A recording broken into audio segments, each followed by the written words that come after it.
हाँ यस बेटा, हम नाम चैप्टर रीड कर रहे थे। पिछली दो वीडियो में हमने इसका meaning, features and merit demerits देखी थी। और इस वीडियो में हम देखेंगे, पढ़ेंगे, समझने की कोशिश करेंगे कि इसकी क्या रेलिवेंसी है। क्या सच में इसमें इसको नाम जो नॉन अलाइनमेंट मूवमेंट है वो रहना चाहिए या ख़त्म हो जाना चाहिए, ठीक है। और इस चैप्टर का ये क्वेश्चन बहुत ज़्यादा इम्पोर्टेंट है। मीन्स के अगर मीनिंग करेक्टर्स आए तो उसके साथ भी रेलिवेंस आ सकता है ये क्वेश्चन टॉपिक। अगर मेरिट डिमेरिट्स आ रहा है तो उसके साथ भी रेलिवेंस वाला क्वेश्चन जो है अटैम्प्ट हो सकता है, यानी कि ये relevance question most important question है इस चैप्टर का। और इसके साथ में ये कहना चाहूँगी, अगर बेटा आपको मेरी वीडियो समझ में आ रही है, आपको हेल्पफुल हो रही है, तो प्लीज़ वीडियो को लाइक शुरू करना। फर्स्ट टाइम देख रहे हो और वीडियो चाहिए आपको तो चैनल को सब्सक्राइब करना। और अगर कोई नीडी फ्रेंड्स है, ठीक है ना, तो उसके साथ ये चैनल को शेयर जरूर करना। आपका भी भला होगा और उसका भी भला होगा, ठीक है। चलो स्टार्ट कर। After the elimination of the bipolar world, various scholars have expressed different views about the justification or relevance of non-aligned movement. Some scholars were of the view that non-alignment was no more relevant in the unipolar world, when there were no power blocks, non-alignment for whom. Therefore, some people even question the very name of this movement. In the meeting of the foreign minister of the non-alignment country held November 2001, Bangladesh, who was a host the next summit of the NAM in Dhaka, said that if not do so, क्या है, कहता जब bipolar ख़त्म हो गया, ठीक है, मतलब जब बाइपोलर यूएसएसआर के बीच में बटा हुआ था, यही चीज़ ख़त्म हो चुकी है, तो अब नॉन अलाइनमेंट की कोई रेलिवेंस ही नहीं रहती। तो कई तो ये क्वेश्चन पुट करते हैं, तो नॉन अलाइनमेंट किस बात के लिए, कि हम किसी के साथ अलाइनमेंट नहीं करना चाहते, तो किसके साथ कह रहे हो आप, ब्लॉक्स तो ख़त्म हो चुके हैं, ठीक है ना। तो इसलिए जो है ये नॉन अलाइनमेंट मूवमेंट नहीं होना चाहिए। उन्होंने ही कहा है, इस अपनी बात को क्लैरिफाई करने के लिए कहा है कि जब 2001 में बांग्लादेश के जो राजधानी थी ढाका, वहाँ पर ये समिट होना था नॉन अलाइनमेंट मूवमेंट का, तो उसने सीधा इनकार कर दिया कि मैं अपने देश पर जो है समिट नहीं बुलाना चाहता। आपको पता है ना कि 2-3 साल बाद जैसे समिट होते हैं भी, उनका जैसे सम्मेलन होता है, ठीक है, तो वो उन्होंने इनकार कर दिया। तो यहीं से क्वेश्चन पुट हो गया कि अगर बांग्लादेश ये चीज़ कह रहा है, उसने इनकार कर दिया, तो बाकी देशों ने के दिमाग में भी ये बात आनी शुरू हो गई कि सच में ही अब इसकी इम्पोर्टेंस है या नहीं। चलो उसके बाद में जो जॉर्डन था उसने कहा कि चलो मैं अपने देश पर जो है नॉन अलाइनमेंट मूवमेंट जो सबमिट करवाने के लिए रेडी हूँ। तो बाकी देशों ने चलो एक सुखी सांस ली कि अब ये सरवाइव करेगा, नहीं तो ये शुरुआत हो चुकी थी तभी से ही कि बांग्लादेश के ना करने से ही कि अब नॉन अलाइनमेंट मूवमेंट की ज़रूरत नहीं है। वहीं से क्वेश्चन पुट होने शुरू हो गए थे कि अब इसकी रेलिवेंस है या नहीं, ठीक है। Then after holding of NAM summit was once considered a great opportunity and a matter of the pride, but the refusal by the Bangladesh highlighted the decreasing importance of the NAM. Time was when there would be a queue of countries wanting to host the summit. It lent prestige and chance to speak on behalf of the movement for 3 years in between two summits. But now, quite plainly, NAM has lost that old importance, and many members countries feel like Bangladesh. कभी समय था कि हर देश चाहता था कि मेरे देश में, ठीक है, मेरे देश में समिट बुलाया जाए, मैं होस्ट बनूं, तो ये उनके लिए एक प्राइड वाली बात होती थी। लेकिन जब बांग्लादेश ने इनकार कर दिया तो उसके बाद सभी ने ही कान कतराने शुरू कर दिए कि नहीं, मैं अपने देश पर जो है वो समिट वगैरह नहीं बुलाना चाहता, इसकी कोई इम्पोर्टेंस वगैरह नहीं है, ठीक है। Next, during the attack of American and British force on Iraq, the role of the NAM was quite disappointing as it kept watching the entire Holocaust as a silent spectator. It showed the helplessness of the नाम। ये तो एक बांग्लादेश ने शुरुआत कर दी ना कि non alignment होना नहीं चाहिए, ठीक है। दूसरी बात वो रीज़न दे रही है कि जब इराक पर अमेरिका ने हमला किया, अमेरिका ने और ब्रिटिश ने हमला किया, तो जो नॉन अलाइनमेंट के मूवमेंट के कंट्रीज़ थे, 120 कंट्रीज़ थे, उनको इसका जो था क्रिटिसाइज़ करना चाहिए था कि आप ये गलत कर रहे हो, आपने क्यों इराक पर हमला किया। तो जो चुपचाप जो था एक मूक दर्शक बनकर देखता रहा कि इराक में जितनी भी तबाही होती रही, कुछ भी नहीं बोला उसके खिलाफ, ठीक है।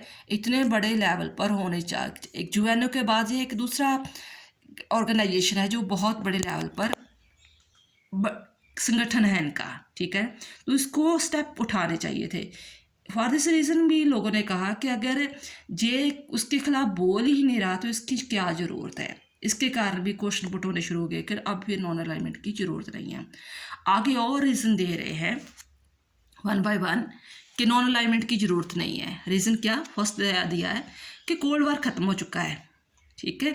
सेकंड, वार्सा पैक्ट भी ख़त्म हो चुका है। थर्ड, बायपोलर ख़त्म हो चुका है। ये फोर्थ वाला पॉइंट बाद में करना। लोकल वार भी अब ख़त्म हो चुके हैं।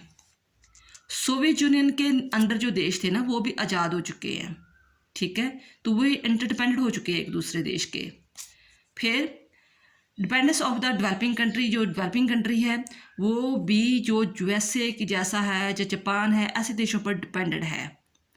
Non alignment fail to play जो इफेक्टिव रोल अपनाना था वो इफेक्टिव रोल अपना ही नहीं सका। एक तो इराक की एग्जाम्पल दी उन्होंने स्टार्टिंग में, एक एग्जाम्पल दे रहे हैं ईरान युद्ध की। फिर USA has establish itself as a only super power. USA अपने आप को एज ए हेजेमोनी साबित कर चुका है, सुपर पावर बन चुका है। तो अब कोई भी देश उसके खिलाफ जाने की जरूरत नहीं कर रहा। The present day the international order is moving very fast in the direction of the peace. और आज के समय में सभी क्या कर रहे हैं, ये नहीं सोच रहे कि हमें पावर जो जे देश थे, मान लो जापान है, चाइना है, जहाँ यूएसए कि युद्ध को नहीं प्रेफरेंस दे रहे, किसे प्रेफरेंस दे रहे हैं, किसको प्रेफरेंस दे रहे हैं? पीस को, सिक्योरिटी को, कोऑपरेशन को, डेवलपमेंट को। अगर ये भी चीज़ ये है इनको प्रेफरेंस दे रहे हैं तो हम भी नॉन अलाइनमेंट इसलिए बनाया था ना कि हम सिक्योरिटी चाहते हैं, कोऑपरेशन चाहते हैं, पीस चाहते हैं। ये भी ये काम करें तो हमें ज़रूरत नहीं है नॉन अलाइनमेंट मूवमेंट की। Most of the non aligned countries today have aligned with the super power. तो और ये भी है कि जो भी नॉन अलाइनमेंट मूवमेंट के बीच में जो कंट्रीज थी ना 120 कंट्री, वो भी कोई रशिया के साथ में हो गया है, कोई यूएसए के साथ में हो गया है, तो फिर उसकी कोई इम्पोर्टेंस नहीं रहेगी। और ये कि आज जो देश है economic and political integration of the world has taken place, कि आज लोग जो है इकोनॉमिकली तौर पर और पोलिटिकली के तौर पर पूरी दुनिया के देश एक हो चुके हैं। आप 6M में जाकर आप पढ़ोगे EU वगैरह, ठीक है ना, तो वहाँ पर ये चीज़ें आएंगी कि वो जैसे एशियन है, सार्क है, इकोनॉमिकली कंडीशन को इम्प्रूवमेंट करने के लिए सारे देश जो एक हो चुके हैं। तो हमें जो है नॉन अलाइनमेंट की ज़रूरत नहीं है। 12th point, some countries feel that while living in non-aligned movement, they can ask for a restriction in the United Nations because NAM is the second largest. But कुछ देश कह रहे हैं, ये इसका वो सारे पॉइंट नेगेटिव पॉइंट थे, ये पॉजिटिव पॉइंट आ रहा है उसका, कि कुछ देश कह रहे हैं कि नॉन अलाइनमेंट मूवमेंट होना चाहिए क्योंकि यूएनओ के बाद में नॉन अलाइनमेंट मूवमेंट दूसरा ऐसा संगठन है जो आप यूएनओ को या दूसरे देशों को आप ताड़ना दे सकते हो, उस पर इंस्ट्रक्शन जो है लगा सकते हो। So under such condition there is a little relevance of the non alignment movement. इन 12 कंडीशंस को देखकर मतलब आपने देखे 10-11 पॉइंट्स तो नेगेटिव पॉइंट ही है कि नहीं होना चाहिए, अब ये चीज़ें ख़त्म हो चुकी है। 1-2 पॉइंट आ रहा है जो फेवर में आ रहा है। So under this such conditions there is a little relevance of non alignment. बहुत थोड़ी सी इसकी रेलिवेंस है कि हाँ नॉन अलाइनमेंट मूवमेंट होना चाहिए। बट आपको पता है कि हम कंक्लूजन में हमेशा ही पॉजिटिव पॉइंट देते हैं किसी भी टॉपिक का। But opposite to it some thinker are of the view that under the new international scenario Non-alignment is more important as it is not only non-alignment from power blocks.